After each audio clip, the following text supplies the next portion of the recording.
Welcome everybody. I'm here with trainer extraordinaire, Mr. Chris Chandler. How you doing? Chris, how you doing today? Excellent. Excellent. Now Chris, today we're going to talk to Chris about his kind of unique training philosophy. He comes from a really holistic approach to fitness, and we're going to talk about how he takes your average Joe from a sedentary guy to a very dynamic, mobile person. So Chris, what we're dealing with, or what you see a lot of times in the gym, people doing a lot of isolated movements, bicep curls, or one muscle group a day routines.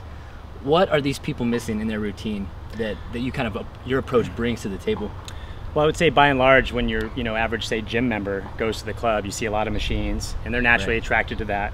And they go through a typical progression of the problem with the machine is, and I'm not saying that they're bad movements, they have their place for sure, but really in a sitting position, you lack stability, you're not using your own body in any way. Right. So what I like to do is and also when you're training one body part at a time, you actually decrease your mobility and your efficiency of movement. Right. So what I like to do is I like to get people in the beginning to be able to stabilize their own bodies and do stuff a little bit more with their body, say, a little bit more down the lines of like a gymnast, for instance. Right. Being able to stabilize in a plank on the floor. Because if you're going through a bunch of strength movements, but you can't even support your body weight on the floor, obviously that's not going to be very efficient. Somewhere down the line, you're probably going to get hurt. And you're lacking something there, and it's kind of funny because literally we sit all day, at work, we sit at school, sitting at the computer, and then you go into the gym, and then you sit some more. Talk about lack of mobility. That's the place you're supposed to be most mobile. So. And that's really huge. That's a key point you tapped on right there, is that most people do that. If you're going to sit all day, don't sit when you go to the gym too. Right.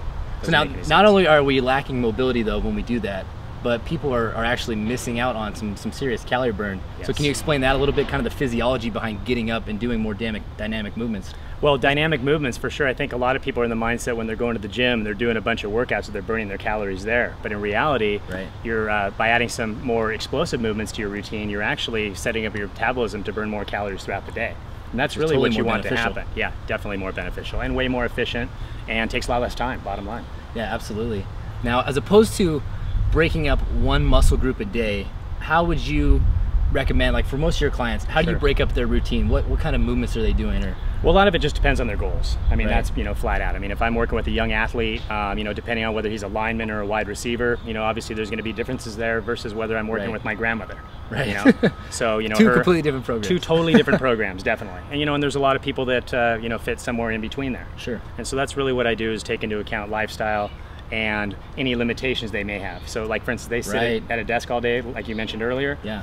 They're definitely going to be shortened up in this area, probably be pretty weak in their core area. So like you said before, the last thing I'm going to have them do is sit more in their workout. I'm going to have them get up, move those hip muscles around a little bit, and try to get some of that symmetry and function back. See, now that makes a lot of sense. And since we're sitting now, we're talking about how negative sitting is for your mobility. Chris, why don't let's stand up and show me a few things. Yeah, show me a few things. If I came and said, hey Chris, I work 45 hours a week at a desk. Right. What is one of the first moves you're kind of just going to throw me right into? Well, one of the first thing I do, and it's really, really basic, is I just simply test somebody's balance. I get them on one foot, and I literally test their balance. And most people are, well, I shouldn't say most people, but a lot of people, if their balance is all over the place, well, that's where I'm going to go first. That's going to be the key component of their program. That makes a lot of sense. If their balance is pretty solid, from there I may say, okay, well, this person has good balance, maybe they can support their own body weight too. So I may have them go straight down into a plank and just test them in this capacity and see if they can stabilize this position. Go ahead and try this, Jeff. Sure. I'll push up position? Yeah, just a nice plank. You want to be nice and kind of level. And then once I feel my client can control that, pretty well, then I might have them go into a progression like picking up one leg. Which obviously you feel now the core wants to twist a little. Exactly. The hip might drop, so now you're using other muscles to keep that level. Right. And I may eventually have them go into an alternating progression.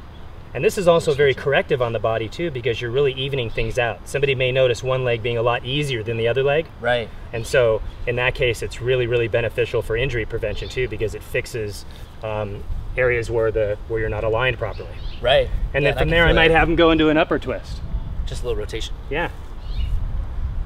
Once those movements get pretty efficient, then now I can feel on this side, it's a little, my right side is a little tighter. You feel the difference? I'm looser when I go this way. Right. It opens up, but then when I rotate to the other side, I can actually feel it a lot tighter in my hips. So with some clients, I may even have you go like a 2-to-1 ratio on that less stable side. Okay. So just to compensate. You're saying more, like actually more reps on the one side to stabilize. And especially if you're a golfer or a baseball player or somebody who dynamically always is twisting one way, that's going to be really beneficial for someone to open Absolutely. up that other side of their body. Yeah, because it's more balanced. Yeah. You know, and that's one of the things that I think we forget about, is that really our body is kind of this mechanism of pushes and pulls, and there's two sides to everything, and we're always dominant. And everything connects. Yeah, everything connects. Everything connects. So I can feel the tightness here on this hip. Right. Maybe let's say I'm training with you. You got my plank progressions down, or we've done some good planks. What might be the next step to maybe help loosen me up a little bit? Well, what I would do is I would have you just keep going progression through progressions like that, unless the difference was really, the difference was large. Right. I would probably just keep you making sure you did movements that were unilateral, just to make sure that you keep training that weaker side. And unilateral, for you guys that don't know, is just like a single side or single leg or single arm training to keep it on one side. Exactly, where you're using one side and the other with your arms and your legs, lunges, step-ups, even dumbbells instead of a barbell, just making sure one side of the body is as stable and strong as the other side of the body. And that goes a long way towards injury prevention. Well, that totally makes a lot of sense. Yep. So now if I was if I mastered that plank now, what's maybe a more dynamic moving from there? Maybe getting up onto my feet or a burpee. Would that one be of your favorites? Burpees. One of my favorite exercises. That's right. A good exercise. So maybe Chris, let's coach me through the burpee. Well, one thing I like too is a mountain climber. You can have somebody go into progressions like this, and actually start building up a little bit of speed there.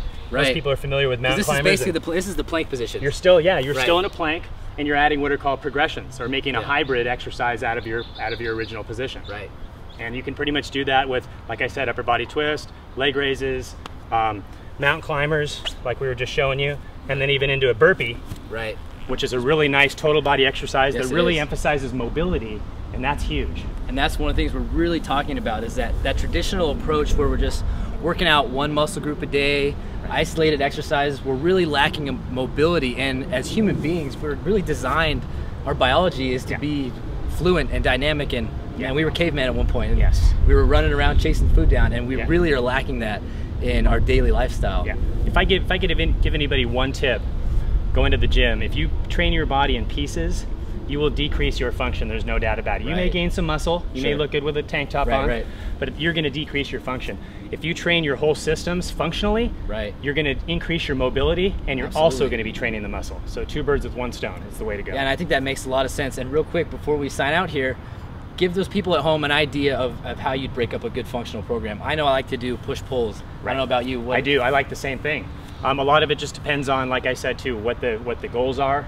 A lot of my clients are doing more of a total body routine, just kind of a Monday, Wednesday, Friday thing. Which is great for your metabolism. Getting some lunges in there, some squats, some chops, just getting some different full body movies, and maybe they're doing some different movements, but kind of still a total body movement, or a total body workout. Maybe if a client has a different goal, they may be broken up a little bit more, especially if there's some size gain in there. Right. Then there's definitely got to be some more localized tension, but I'm still going to give that person some whole movements so they don't get hurt. It's all about staying healthy, moving well, feeling good, and being strong in the process. Yes. Chris, man, I really appreciate your time today. It's always a pleasure. It was awesome. And hopefully you guys there learned a little bit about dynamic movement, mobility, and training a little bit more functionally in the gym. Thanks for joining us today. We'll catch you later. Take care.